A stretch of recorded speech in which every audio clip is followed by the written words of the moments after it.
Oi, meninas, boa noite. Boa noite para os professores. Boa noite para nós que estamos gravando. Mas para vocês aí vai ser bom dia. Nós estamos fazendo o vídeo para o ATPC com o tema deficiência visual. E as estrelas hoje do nosso ATPC são as professoras especializadas em deficiência visual, a Cirlei e a Eliana, lá da escola Noêmia Bueno do Vale. E eu vou deixar que elas se apresentem. Sou a professora Cirlei Maria Montes, da escola Professora Noêmia Bueno do Vale.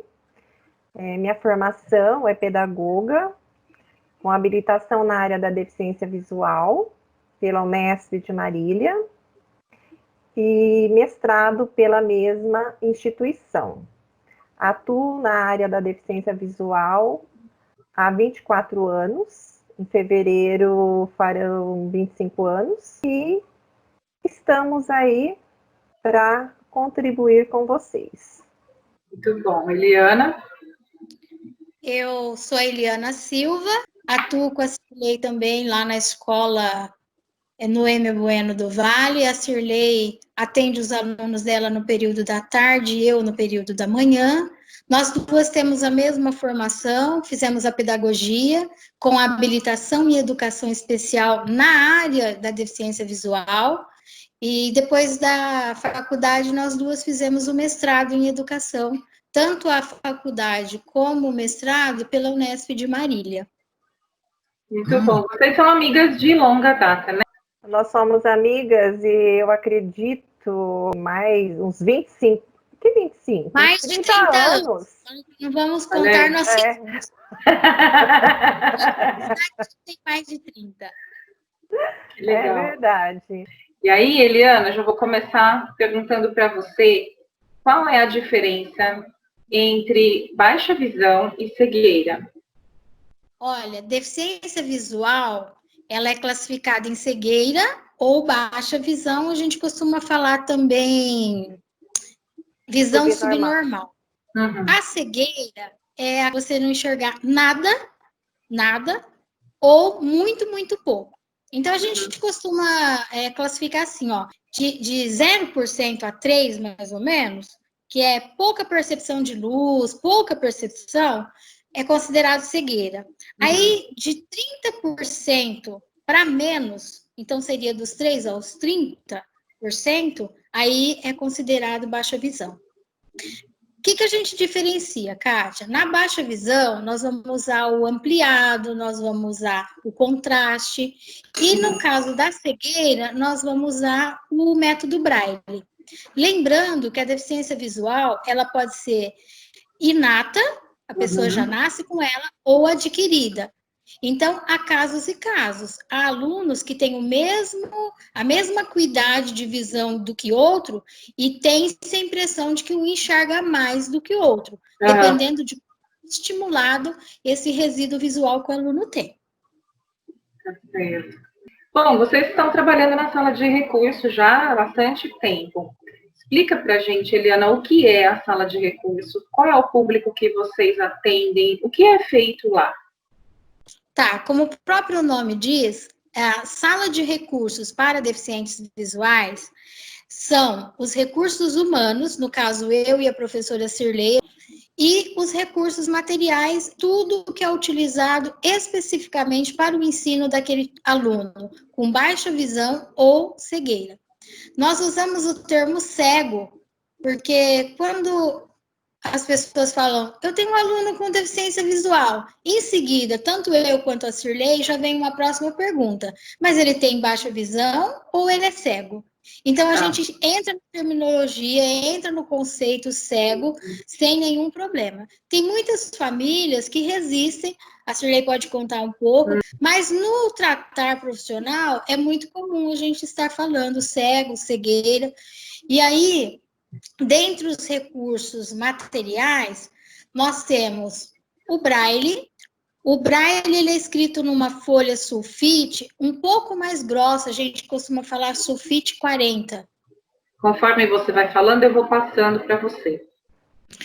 O código Braille, ele é formado por 6 pontos, e dependendo da posição desses pontos, significa uma letra, que pode diferenciar também o seu significado, tanto em língua portuguesa como em matemática. E aí, conforme o conteúdo a ser trabalhado com o aluno, a gente vai inserindo o significado de cada pontuação. Aí, na foto, vocês podem ver um dedo deslizando sobre a escrita, então trata-se de uma escrita tátil. Então, dependendo de como é impresso isso no papel, vai ter um significado, e aí entra o papel do professor especializado. O Braille é uma língua? O Braille é igual no mundo todo? O que é o Braille? O Braille é um sistema e é uma linguagem. O Braille, ele é a transcrição da escrita em negro, que a gente fala, em tinta, tá? Então, por exemplo, como tem esse dedo aí em cima dos pontos, a pessoa com cegueira, ela escreve, e eu, no caso, né, venho com a caneta e escrevo por cima aqui, o que está aqui ali. Uma pergunta de outro dia sobre o professor dominar o Braille. O professor não precisa dominar o Braille. Se ele quiser, tudo bem, é um ponto a mais, né? É uma ajuda a mais. Mas o próprio aluno escrever o seu texto, responder às questões que podem ser feitas oralmente, por exemplo, ele pode registrar em papel, em Braille, e ele mesmo lê para um professor. Só assim, prestando atenção na questão da ortografia, que não vai ser avaliada. Se ele lê para um professor e o professor servir de escriba para escrever na caneta tudo que ele está relatando, então o professor, sabendo escrever corretamente, é a ortografia correta. Mas se o coleguinha tem dificuldades ainda, faz trocas na ortografia, o que o professor tem que avaliar, de fato, é a estrutura do texto, é a ideia do texto e assim. Conteúdo, né? Então, o professor comum, ele não necessita de saber o Braille. Ele precisa de uma ponte, que no caso é comigo ou com a Sirlei. Entendi. Deixa eu só abrir um parênteses. Pode falar. Muitos leigos falam em traduzir, e o termo correto é transcrever. Não é uma outra língua, né? Exatamente, você vai transcrever. Na verdade, você está escrevendo com um sistema diferente à própria língua portuguesa. Sim, é isso? Exatamente. E o Braille é o mesmo sistema no mundo todo, ou muda de país para país? Não, é o mesmo significado, Ele é universal. É universal. Aí a próxima foto, Eliana, o que a gente tem aí? Uma reglete. No estado de São Paulo, graças a Deus, nós temos acesso a vários recursos, mas em alguns estados carentes, a máquina ainda não está acessível a todos os alunos que usam o Braille. Então, aí, eles usam ainda a reglete. Nós, particularmente, em Rio Preto, lá nas nossas salas, não usamos mais a reglete, porque a reglete, para você fazer a escrita nela, é um método meio espelhado. Você tem que escrever da esquerda para a direita, então você escreve de trás para frente, e escreve espelhado. Então, se eu tenho que escrever, por exemplo, a letra B, que é o ponto A, o ponto 1 e 2, eu vou escrever ao contrário, eu vou escrever o ponto 4 e 5. Entendeu? Então, é muito complicado para o aluninho estar ali escrevendo de trás para frente e de modo espelhado. Ele registra algumas letras, às vezes ele tem que abrir a régua, que é essa parte metálica que a gente vê na foto. É sofrido, hein, gente? Aí você tem que virar a folha e verificar o que você escreveu. Se você errou, você tem que apagar ali com a unha, voltar a encaixar novamente no ponto que você parou. Então, você tem que manter o punção, que é essa pecinha preta que aparece aí na foto. Faz os furinhos, né? E voltar lá, quer dizer, como a Sirlei falou, sofrível. Imaginem vocês, uma criança de 6 anos, 5 anos. É muito complexo. Mas vamos lá para a próxima, então. Aqui nós temos um soroban e uma máquina de escrever Braille, né? Isso. A máquina Braille, continuando a nossa sequência aqui, que é o Braille, você insere uma folha, né, nessa parte de cima, tem as teclas embaixo, que a combinação dessas teclas vai equivaler à letra. Então, por exemplo, eu tenho uma letra G, 1, 2, 4, 5. Então, eu vou apertar a tecla 1, 2 e a tecla 4 e 5 de uma vez só. Aí vai registrar os 4 pontos que eu estou usando. Então, a gente ensina assim, letrinha A, ponto 1, letrinha B, 1 e 2, letrinha C, 1 e 3, aliás, 1 e 4. Então, é a combinação de pontos que equivale a uma letra. E você encaixa a folha sulfite, como eu te falei, e aí você já vai registrando na ordem da leitura. Não tem que ter, como é no caso da reglete, e já sai registrado ali, onde o aluno pode ir deslizando o dedo e já ir lendo imediatamente aquilo que ele acabou de escrever. Aquilo que ele está escrevendo. Ela é prática. E a folha fica embutida. E o Soroban? Com relação ao Soroban, ele é um ábaco japonês. Aí na foto você vê as bolinhas, né? A gente fala as contas em branco. E nós temos várias hastes parecidas com um arame, onde são colocadas as bolinhas. Nessa parte de cima, vocês podem perceber que tem uma bolinha só por eixo. Ela tem o valor de 5, quando abaixada. Levantada, não tem valor nenhum. E na parte inferior, nós temos 4 contas cada eixo, no valor de 1. Então, se a gente pegar da direita para a esquerda, a última haste de arame é a casa das unidades. A segunda, a de dezena, a terceira, centena, e assim consequentemente. Entendi. Então, quando você levanta a bolinha da parte de baixo, levantada está registrando 1. Abaixada, como aparece aí, todas da parte de baixo, o Soroban está zerado. Na parte de cima, todos eles também estão para baixo. Então, eles estão registrados cada eixo o valor 5. 5 na unidade, 5 na dezena 50, 5 na centena 500 e assim por diante. Se você olhar bem na tirinha preta que separa as bolinhas brancas da parte de cima e da parte de baixo, vocês podem perceber que tem uns pontinhos lá na foto, dá para você perceber uns pontinhos salientes. Essa é a adaptação para a pessoa que não enxerga. Porque um ábaco comum é usado no Japão por alunos que enxergam normalmente. Sim. A única adaptação do Soroban para os deficientes visuais é essas saliências que vai delimitar as classes e as ordens, e também uma almofada por debaixo das bolinhas brancas, que ela é tipo um couro, então é macio, para que as bolinhas não corram e se perca o registro. É uma borracha.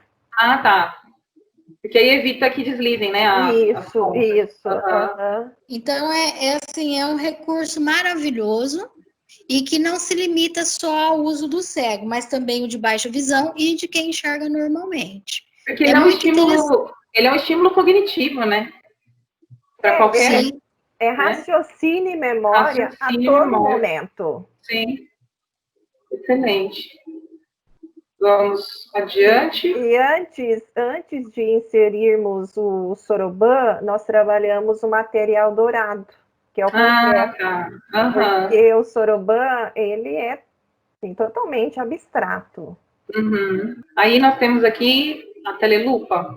Isso. A foto da telelupa, na verdade, é qualquer material escrito, inclusive ter ilustrações, adaptadas a uma câmera. Hoje, a que nós temos lá na nossa sala de recursos, tem parecido um mouse, que é uma câmera na ponta. Então, você vai usando essa câmera no papel e a imagem é refletida na tela. Pode ser uma tela de TV, em alguns casos, como o da foto aí, parecendo uma tela de computador. Sim. E aí, conforme a acuidade visual da pessoa com baixa visão, você vai usar o tipo de contraste. Então, uma escrita preta no fundo branco ou né? Uma escrita contrário. branca com fundo preto.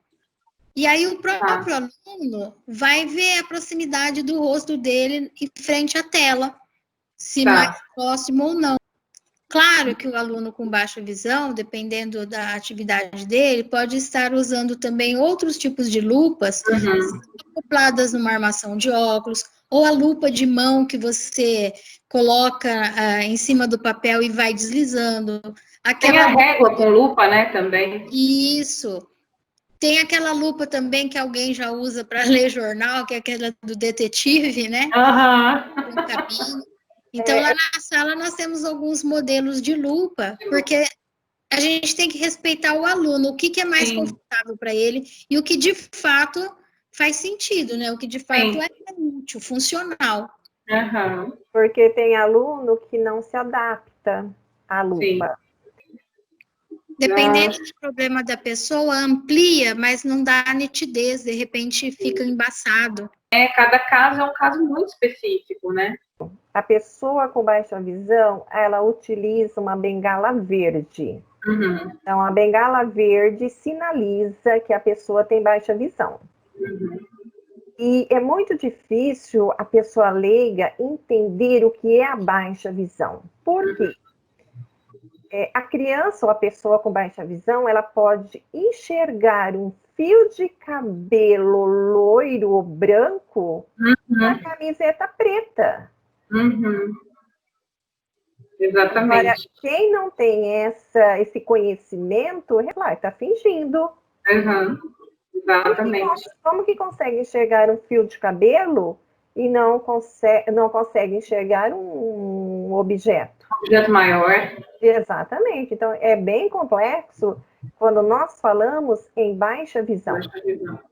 Porque tem a questão da visão central e da visão periférica. Então, quando a criança não tem a visão central, ela tem a leitura dela é lenta, é mais difícil. E quando a pessoa não tem, ou a criança, ou o aluno, enfim, não tem a visão periférica, a dificuldade está na locomoção, na detecção de objetos, na questão espacial mesmo. E a última foto aqui é uma impressora Braille, né? Essa é a nossa riqueza, né, Sirlei? É um valor alto. E para você poder usar a impressora, você tem que ter, óbvio, um computador. Nesse computador tem que estar instalado um programa específico, que é na dimensão TXT. Nós temos lá o Word, que é .doc, nós temos, quando é PDF, nós temos as extensões. Esse programa chamado Braille Fácil permite que a gente digite ou capture, né, da internet um texto e transforme esse texto num formato que é possível a impressão.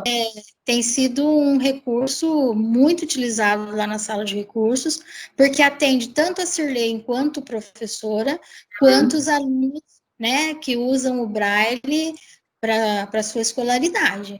É uma máquina, assim, que veio para facilitar. No passado, eu já tive 6 alunos numa mesma série. Então, você imagina, eu tinha que escrever 6 textos para que os 6 tivessem o seu material na mão. Isso já é possível você digitar lá e pedir para imprimir 6 cópias, né? Sim. Então, é um recurso, assim, super bem-vindo. Eu acho que até o mais moderno que nós temos lá. E com antecedência, né, Sirlei? É possível até a gente conseguir confeccionar esse material. Não dá para, por exemplo, confeccionar um livro inteiro, mas, né, uma prova, uma avaliação, é possível que a gente consiga imprimir para estar atendendo o alunado.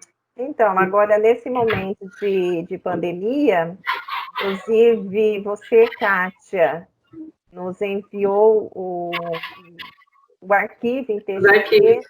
Isso. Aí nós fomos lá na escola e fizemos essa impressão para dois alunos, um do ensino médio e outro do 9º ano.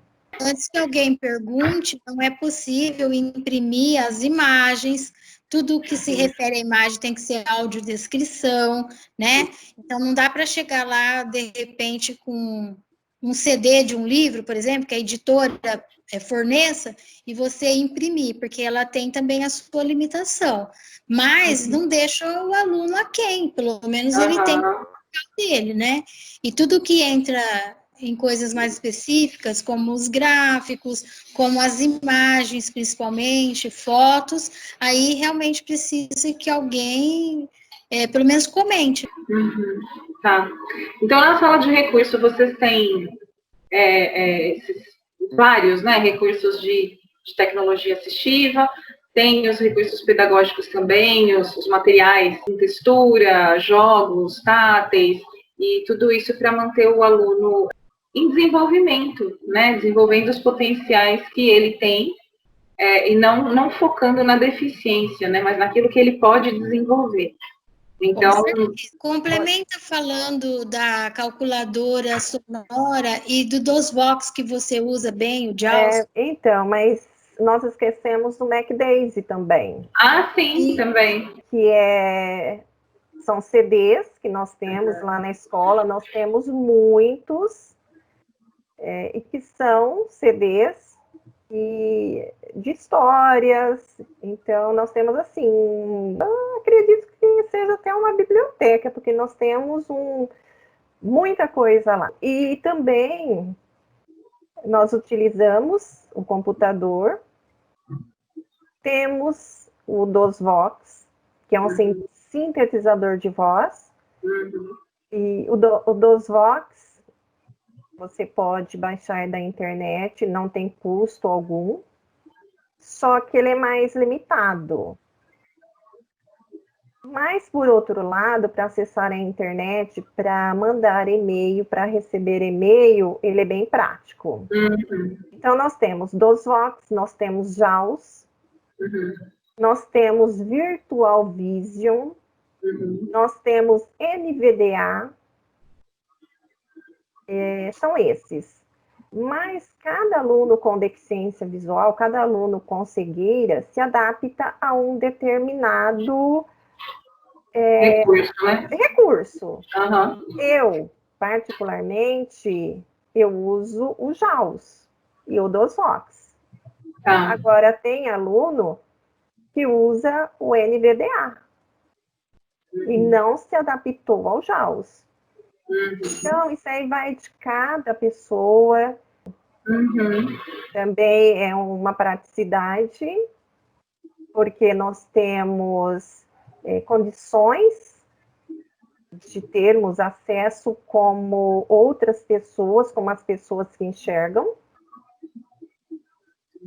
E tanto o DOSVox quanto o JAWS, cada tecla que você toca, ele fala a letra. Inclusive o JAWS, se a ortografia estiver errada, ele dá um toque, ele dá um aviso aí que tem algo errado. Aí você volta ali, letra por letra, e faz a correção. Legal. Você vê que tem tudo isso lá, né, gente?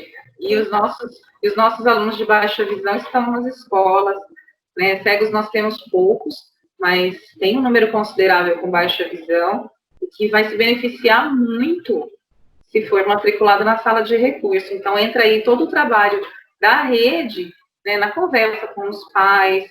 É importante essa TPC para que vocês conheçam o que é realmente a sala de recurso, o que é que tem lá, o que é feito lá, para poder passar isso para as famílias. Elas, às vezes, não sabem que existem possibilidades maiores para os seus filhos. Então, cabe à escola fazer essa ponte e esse encaminhamento, né? Elas têm muito a ganhar frequentando uma sala de atendimento especializado, né? Cirlei. Só para fechar os recursos, nós temos adaptações mais simples. Quando trata-se de gráficos, de mapas, né? Nós temos lá uma adaptação, por exemplo, você colar um barbante depois de seco, ele fica... O uso de cola colorida, que dá contraste, para você passar, a hora que secar, forma uma saliência. O uso daquela carretilha da costureira de antigamente, então aquilo lá também no papel sulfite grosso ou até uma cartolina, você vai furando com a carretilha e e virando a folha tem a saliência. Tudo que lembra saliência, contorno, é possível a gente adaptar. Quando se trata dos mapas, desde que não tenha riqueza de detalhes, dá para você passar para o aluno a noção de estado, qual que está mais próximo do outro, de dimensão, qual é maior, qual é menor. Tem várias informações que são possíveis serem confeccionadas através do tato. Isso aí dentro da própria escola, né? Você quer completar isso? Porque a Eliana tá dando sugestões aqui, né, de coisas que são simples de serem feitas. Exatamente, que nós chamamos de adaptações de pequeno porte. Que é o que o professor faz em sala de aula. Porque nós temos de grande porte, que envolve orçamento, envolve a questão administrativa, enfim. E temos as adaptações de pequeno porte, que é o professor mesmo que faz em sala de aula. Então, essas adaptações, como a professora Eliana está mencionando, é bem tranquilo, assim, para você, para os nossos colegas professores fazerem. Não tem segredo. A cartolina, a cola, o barbantinho, a carretilha, canudinho, enfim. São materiais com diferentes texturas. Sim. Então, são materiais ricos que nos auxiliam. Como você não tem a visão, no caso da pessoa cega, da criança cega, como não tem a visão, todos os sentidos, tato, o sinestésico, audição, todos os sentidos são super bem-vindos. E aí vai a criatividade, né, também. A criatividade. O professor conhecendo o aluno, conhecendo a necessidade dele, vai criando possibilidades, né? Não tem receita também. Não tem receita, não tem manual de instrução. Você vai fazer assim, assado. Não. Vai da criatividade do professor, vai da disponibilidade dele. Precisa conhecer o aluno, né, em primeiro lugar. Exatamente. E primeiro, assim, no primeiro momento que eu sempre falo nas minhas aulas, que eu sou professora na faculdade, no curso de pedagogia, primeiro, não ter medo do aluno. Não ter medo de errar. Olhar a criança com deficiência como uma criança. A deficiência é uma condição. No caso da criança, do adolescente, enfim, com deficiência visual, ou com cegueira, ou com baixa visão, é uma criança como qualquer outra. Ela fala, ela brinca, ela pensa, ela corre. Porque a criança cega, ela também corre. É só você pegar na mão dela, ela corre, ela anda de bicicleta, como qualquer outra criança. Claro que precisa de um direcionamento. Claro. E aí, para lidar, então, com esse aluno, já vou emendar o assunto aqui. Sim. Você falou não ter medo do aluno. Isso. Mas e aquela... voltando naquele assunto que a gente estava falando uns dias atrás, aí, a respeito dos constrangimentos, né, dos mitos. Como é que o professor, ou quem convive com uma pessoa cega, como ele se dirige a ela? Ele oferece ajuda, ele não oferece ajuda? Porque existem situações meio constrangedoras. Você vê a pessoa cega ali, você não sabe se ela precisa de ajuda, se você deve oferecer, se ela pede ou se ela quer executar alguma coisa sozinha, né? Tem condições para isso. Você não sabe se pode falar cego. Existem uma série de constrangimentos. E aí, vamos tentar desmistificar, né? O que você fala disso? Se você fala cego, é o termo correto. O que não é correto é você dizer ceguinho. Tá. Porque aí é um termo pejorativo, muito desagradável. Você, Kátia, você me encontra na rua, você não me conhece.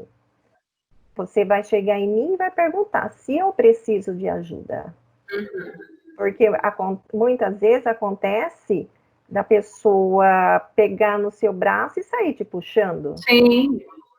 Então, a primeira coisa é você perguntar, você precisa de ajuda?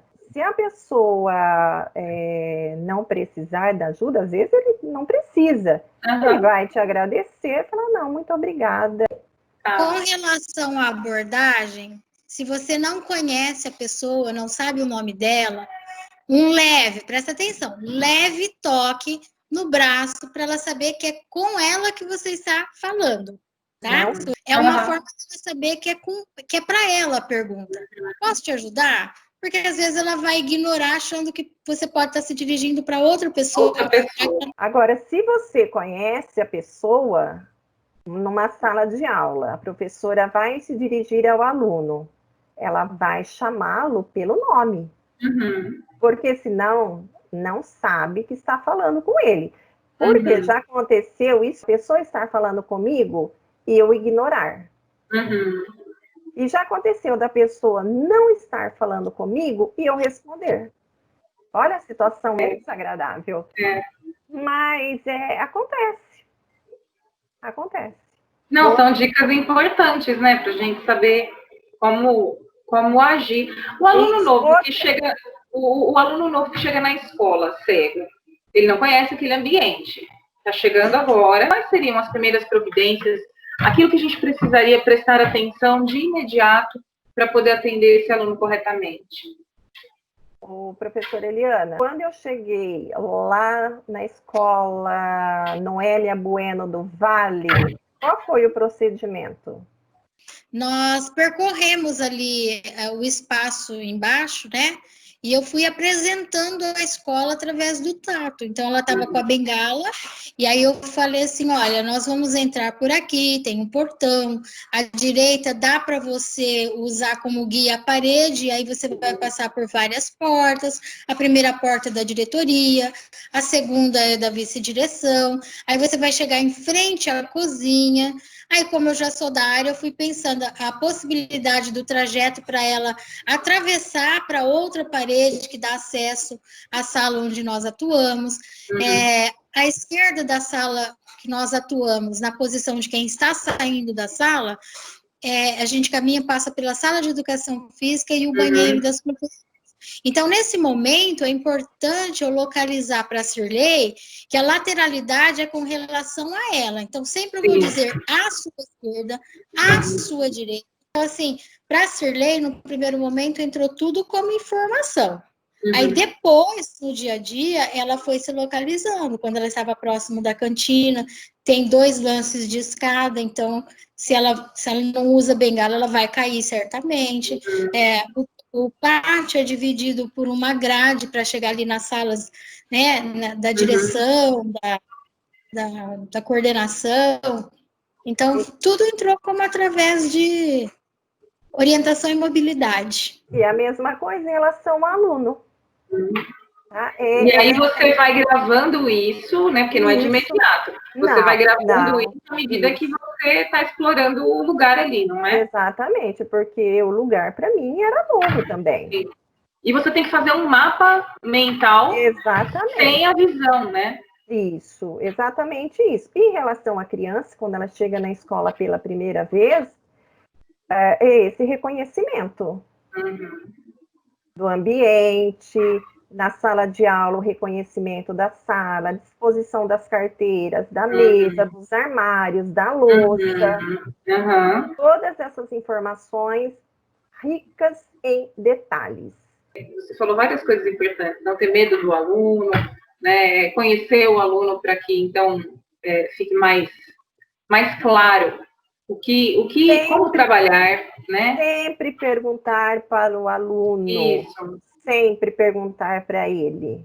No caso do aluno com baixa visão, se aquela letra, aquele tamanho de letra é suficiente. Perguntar para o aluno. Ele saberá responder corretamente. E ninguém melhor do que a pessoa com deficiência para saber as suas reais necessidades. organização da sala, por exemplo, de recursos, a Cirlei tem total autonomia para saber quais os materiais estão em quais armários, em que posição, porque lá nós colocamos assim figuras em cada armário, então ela sabe, por exemplo, que as coisas dela estão lá no armário de coração, que é o último à direita, perto da parede, que os CDs do Mac Days estão no terceiro armário, que é o armário da estrela, entendeu? Mas tudo isso por conta da organização. A dica aqui, que eu até anotei, coloquei aqui assim, ó, as crianças com deficiência visual precisam de limites claros e regras de comportamento, como qualquer outra criança. Não é porque essa criança é cega, não é porque essa criança tem baixa visão que ela pode tudo. Não. Tá? Tem regras, tem limites, como qualquer outra criança. Também eu coloquei aqui, que vale como dica, em relação à criança com deficiência visual, ela necessita de um tempo maior para se organizar e realizar as atividades. Então, um tempo maior é sempre bem-vindo, dependendo da criança. O número de atividades, se são, por exemplo, 10 exercícios de matemática iguais, 5 exercícios para o aluno com deficiência visual, é o suficiente. É o suficiente. Isso. Tá. Aí a figura, a professora Eliana já falou, né? Precisa de descrição, isso, né? Qualquer imagem. Isso, a imagem, as figuras todas descritas, o professor vai estar descrevendo, ou um colega. Que é outra coisa também que às vezes os professores têm dúvidas, né? Posso usar um slide? Né? E aí, não vou constranger o aluno cego? Pode, né? deve. Pode, deve usar os slides. Mas descreva, né? E existe sim a descrição. O professor vai estar descrevendo esse slide, ou um colega, como eu já comentei. E aí a gente entra naquela questão antiga também das cores, né? Como trabalhar cores, coisas mais abstratas. Por exemplo, quando você vai estudar ótica, isso foi uma pergunta também enviada pelos profissionais da área da física. Como fazer com um aluno cego para trabalhar esse tipo de conteúdo? Kátia, muitas vezes o professor ele fica angustiado, mas existem situações que não tem como. É informação verbal. Em relação às cores, que foi a sua primeira pergunta. A criança que nasceu cega, ela precisa saber das cores. Mas ela nunca vai entender o que é o vermelho, o que é o preto, o que é o branco. Ela tem a informação, ela precisa da informação. Então, o que pode ser feito? Fazer uma associação. Verde, ou a cor das plantas, das folhas, da grama, a terra, né? A terra marrom. O tronco da árvore, que cor que é o tronco da árvore? Ela precisa dessa informação, mas não tem como visualizar a cor. Então, às vezes, você pergunta para uma criança assim, o que é maior, um elefante ou um bem-te-vi? Ele tem que saber o que é um bem-te-vi, que trata-se de um pássaro, e que não é um pássaro grande, como o urubu, que é do tamanho de uma galinha. Então, tudo que entrar pelo auditivo de informação, ele se posiciona melhor no mundo, porque muitas dúvidas ele não vai esclarecer. Ele não vai ter a curiosidade para perguntar. E eu sempre digo que nós não vamos colocar um leão na mão dele, como a gente coloca um gatinho. E a gente não vai colocar a nuvem do céu na mão dele para ele perceber. Posso passar a vida sem conhecer determinada coisa, mas eu preciso saber que ela existe, né? Acho que é isso. Então, você percebe? É angustiante, muitas vezes, a pessoa que enxerga, ela fica assim, preocupada e fica buscando algo desnecessário. Tá. Só para te dar um exemplo sobre isso. O termo ver. Você viu? Vi. Você assistiu? Assisti. Como que é estranho você falar assim para mim, se você ouviu aquela reportagem? Você ouve no rádio, você ouve, mas você assistiu. Isso é muito natural para nós. Muito natural. O ver, o assistir, enfim, é muito natural. Então, o professor, ele pode ficar de boa para estar fazendo esses comentários, fazendo essas abordagens. Outra dica também, o professor está passando com um determinado conteúdo na lousa e ele vai explicar na lousa. Quando ele usa o termo aqui, lá, não é funcional para quem não enxerga. Eu costumo dizer assim, para quem enxerga, o que é óbvio para quem enxerga, não é para quem não enxerga. Então, por isso que a informação sempre carregada de detalhes, a informação verbal. Como a professora Eliana já mencionou, quando é um gráfico, quando é um desenho, quando é uma ilustração, aí a redução de detalhes é importante. Tudo que você puder. Quando se está na moda usar mini saia, quando não está, é só a saia longa, que geralmente, né, não se combinava xadrez com bolinha, porque senão ia ficar parecendo folia de Santo Reis, que dependendo do tipo de estampa, você não combina com... Então, tudo isso é informação. É informação porque, gente, quem não enxerga não tem como. Se não chegar a outra pessoa e fazer essa observação, não tem como. Eu fiz uma anotação que eu achei bastante válida. A criança com deficiência visual, ela aprende, ela assimila por caminhos e formas peculiares. Tá? E uma outra questão também que eu gostaria de estar, que é uma dica que eu acho bastante válida para os professores do ensino comum, em relação à baixa visão. Que é a criança sentar na parte central da sala, mais ou menos 1 metro assim, de distância da lousa. Agora, tem criança com baixa visão que ela vai precisar levantar e ter a lousa para estar visualizando, porque ela não vai conseguir enxergar dali do ponto que ela se encontra na lousa. Ou uma criança vai ditar para ela o que está escrito na lousa. Essas coisas têm que ser permitidas, né? Na sala de aula. Sim. Aí o ela contraste... precisa da liberdade de se levantar, aproximar da lousa e voltar para o seu lugar várias vezes. Isso, com naturalidade. Para isso, o professor ele precisa ter essa informação, a escola precisa dessa informação, que essa criança vai precisar em alguns momentos, né, de estar saindo da sua carteira. Uma outra questão sobre adaptação curricular, e muitas vezes os professores já fazem sala de aula, só que não tem esse conhecimento.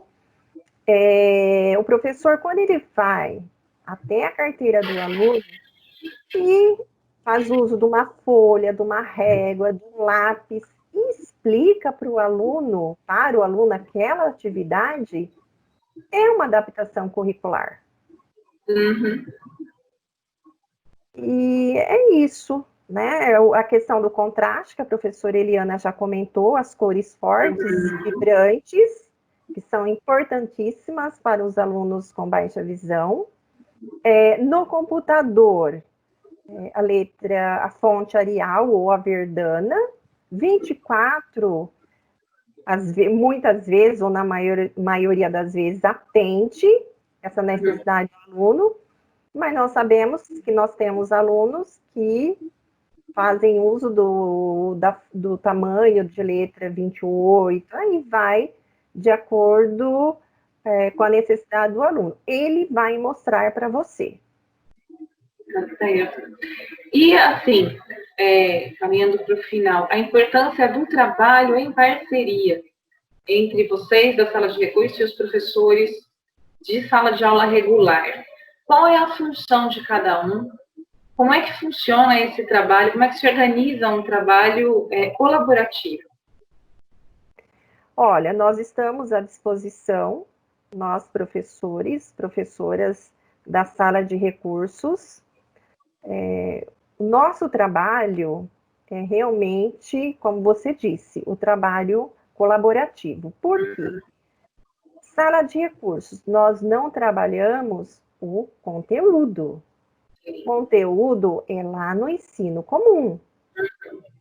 A avaliação é lá no ensino comum. Nós não avaliamos, nós não damos nota. Então, o nosso trabalho é um trabalho de...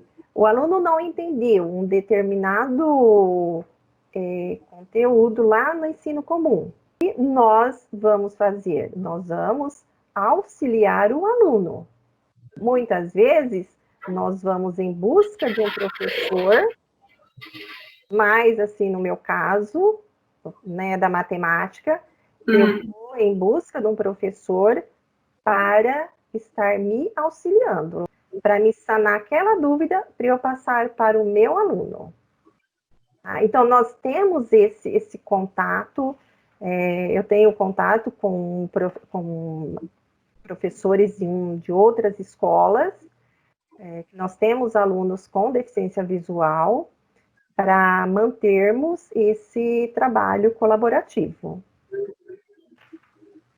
Tá. O que mais, Eliana, que eu esqueci de contar? Quem alfabetiza em braille? A criança chega na sala de aula dominando braille, ou não sabe nada de braille, somos nós que vamos alfabetizá-la. E quando a Eliana falou sobre ensinar o braille para a criança, ela precisa dos pré-requisitos, como qualquer outra criança, lateralidade, ensino, embaixo, como qualquer outra criança que se aprende lá na educação infantil.